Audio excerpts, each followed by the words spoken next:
ರಮ್ಯಾ ಕೃಷ್ಣನ್ ತಮ್ಮ ವೃತ್ತಿ ಜೀವನದ ಆರಂಭದಲ್ಲಿ ಸಾಕಷ್ಟು ಕಷ್ಟಪಟ್ಟು ನಾಯಕಿಯಾದರು. ಸರಣಿ ಸೋಲುಗಳಿಂದಾಗಿ ಅವರು ತಮ್ಮ ಸಿನಿಮಾ ಅವಕಾಶಗಳನ್ನು ಕಳೆದುಕೊಂಡರು. ಅಂತಹ ಹಂತದಲ್ಲಿ ರಾಘವೇಂದ್ರ ರಾವ್ ಅವರಿಗೆ ಜೀವದಾನ ಮಾಡಿದರು. ಅಲ್ಲುಡುಗರು ಮತ್ತು ಅಲ್ಲರಿ ಮಗಳು ಚಿತ್ರಗಳ ಮೂಲಕ ಅವರ ವೃತ್ತಿ ಜೀವನವನ್ನ ಬದಲಾಯಿಸಿದರು. ಅವರು ಅವರನ್ನ ಸ್ಟಾರ್ ನಾಯಕಿಯನ್ನಾಗಿ ಮಾಡಿದರು. ಅದಾದ ನಂತರ ಸತತವಾಗಿ ವಾಣಿಜ್ಯ ಚಿತ್ರಗಳನ್ನು ಮಾಡುತ್ತಿದ್ದ ಅವರಿಗೆ ನರಸಿಂಹ ಚಿತ್ರ ಮತ್ತೊಂದು ಬ್ರೇಕ್ ಆಗಿತ್ತು. ಅದು ಅವರ ವೃತ್ತಿ ಜೀವನವನ್ನ ತಿರುಗಿಸಿತ್ತು. ಈಗ ಪಾತ್ರಗಳ ಕಡೆಗೆ ತಿರುಗಿ ಅನೇಕ ಚಿತ್ರಗಳನ್ನು ಮಾಡುವ ಪ್ರಕ್ರಿಯೆಯಲ್ಲಿ ಬಾಹುಬಲಿ ಚಿತ್ರ ಅವರಿಗೆ ಮತ್ತೊಂದು ಬ್ರೇಕ್ ನೀಡಿತ್ತು.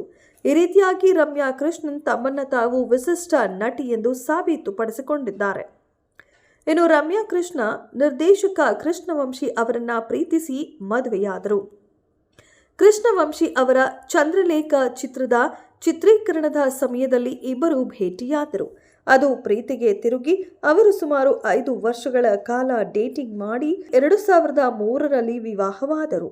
ಅವರಿಗೆ ಒಬ್ಬ ಮಗನಿದ್ದಾನೆ. ಆದಾಗ್ಯೂ ಮದುವೆಯ ನಂತರ ಇಬ್ಬರು ಮತ್ತೆ ಒಟ್ಟಿಗೆ ಕೆಲಸ ಮಾಡಲಿಲ್ಲ. 3 ವರ್ಷಗಳ ಹಿಂದೆ ರಂಗಮಾರ್ತಾಂಡ ಚಿತ್ರಕ್ಕಾಗಿ ಅವರು ಮತ್ತೆ ಕೆಲಸ ಮಾಡಿದರು. ಇದರಲ್ಲಿ ರಮ್ಯಾ ಕೃಷ್ಣ ಪ್ರಕಾಶ್ ರಾಜ್ ಅವರ ಪತ್ನಿಯಾಗಿ ನಟಿಸಿದ್ದಾರೆ. ಅವರ ಪಾತ್ರವು ತುಂಬಾ ಭಾವನಾತ್ಮಕವಾಗಿದೆ. ಇದು 3 ವರ್ಷಗಳ ಹಿಂದೆ ಬಿಡುಗಡೆಯಾಯಿತು. ಇದು ವಿಮರ್ಶನಾತ್ಮಕವಾಗಿ ಮೆಚ್ಚುಗೆ ಪಡೆಯಿತು, ಆದರೆ ಅದು ಯಶಸ್ವಿಯಾಗಲಿಲ್ಲ. ಇತ್ತೀಚೆಗೆ ರಮ್ಯಾ ಕೃಷ್ಣ ಮತ್ತು ಕೃಷ್ಣವಂಶಿ ಬೇರೆ ಬೇರೆಯಾಗಿ ವಾಸಿಸುತ್ತಿದ್ದಾರೆ ಎಂಬ ಸುದ್ದಿ ಕೇಳಿ ಬಂದಿದೆ ಎಂದು ತಿಳಿದು ಬಂದಿದೆ. ರಮ್ಯಾ ಕೃಷ್ಣ ಚೆನ್ನೈನಲ್ಲಿ ವಾಸಿಸುತ್ತಿದ್ದರೆ ಕೃಷ್ಣವಂಶಿ ಹೈದರಾಬಾದ್ನಲ್ಲಿ ವಾಸಿಸುತ್ತಿದ್ದಾರೆ. ಆದರೆ ಅವರು ಬೇರೆ ಬೇರೆಯಾಗಿ ವಾಸಿಸುತ್ತಿದ್ದಾರೆ ಎಂಬುದು ನಿಜವಲ್ಲ.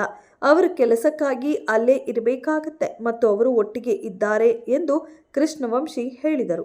ಅವರ ನಡುವೆ ಯಾವುದೇ ಅಂತರವಿಲ್ಲ ಎಂದು ಅವರು ಸ್ಪಷ್ಟಪಡಿಸಿದರು.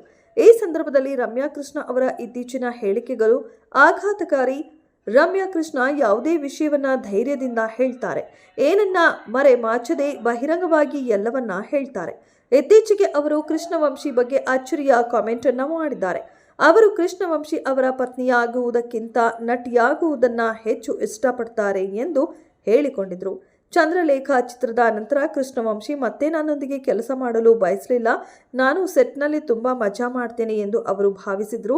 ಅದಕ್ಕಾಗಿಯೇ ನನಗೆ ಶಿಸ್ತಿನ ಕೊರತೆ ಇತ್ತು. ಆದಾಗ್ಯೂ ನನಗೆ ಅವರ ಜೊತೆ ಕೆಲಸ ಮಾಡಲು ಇಷ್ಟ. ಅವರ ನಿರ್ದೇಶನ ಅದ್ಭುತವಾಗಿದೆ ಎಂದು ರಮ್ಯಾ ಕೃಷ್ಣ ಹೇಳಿದ್ದರು. ಈ ಸಂದರ್ಭದಲ್ಲಿ ಅವರು ಒಂದು ಹುಚ್ಚು ಹೇಳಿಕೆಯನ್ನು ಕೂಡ ನೀಡಿದ್ದಾರೆ. ನನಗೆ ಕೃಷ್ಣವಂಶಿ ಅವರನ್ನ ಪತ್ನಿಯಾಗುವುದಕ್ಕಿಂತ ನಟಿಯಾಗಿ ಹೆಚ್ಚು ಇಷ್ಟ. ನನಗೆ ವಂಶಿ ಅವರನ್ನ ಗಂಡನಾಗಿರುವುದಕ್ಕಿಂತ ನಿರ್ದೇಶಕರಾಗಿ ಹೆಚ್ಚು ಇಷ್ಟ ಎಂದು ರಮ್ಯಾ ಕೃಷ್ಣ ಹೇಳಿದ್ದಾರೆ. ರಂಗಮಾರ್ತಾಂಡ ಚಿತ್ರದ ಚಿತ್ರೀಕರಣದ ಸಮಯದಲ್ಲಿ ಡಯಲ್ ತೆಲುಗಿಗೆ ನೀಡಿದ ಸಂದರ್ಶನವೊಂದರಲ್ಲಿ ಅವರು ಈ ಹೇಳಿಕೆಗಳನ್ನು ನೀಡಿದ್ದು, ಸದ್ಯ ಇದಕ್ಕೆ ಸಂಬಂಧಪಟ್ಟ ಕಾಮೆಂಟ್ಗಳು ಸಾಮಾಜಿಕ ಜಾಲತಾಣದಲ್ಲಿ ಸಿಕ್ಕಾಪಟ್ಟೆ ವೈರಲ್ ಆಗ್ತಿವೆ. ಇದೆಷ್ಟು ಈ ಹೊತ್ತಿನ ಸುದ್ದಿ. ಮತ್ತಷ್ಟು ಸುದ್ದಿಗಳಿಗಾಗಿ ನೋಡ್ತಾ ಇರಿ ಸಿರಿ ಟಿವಿ.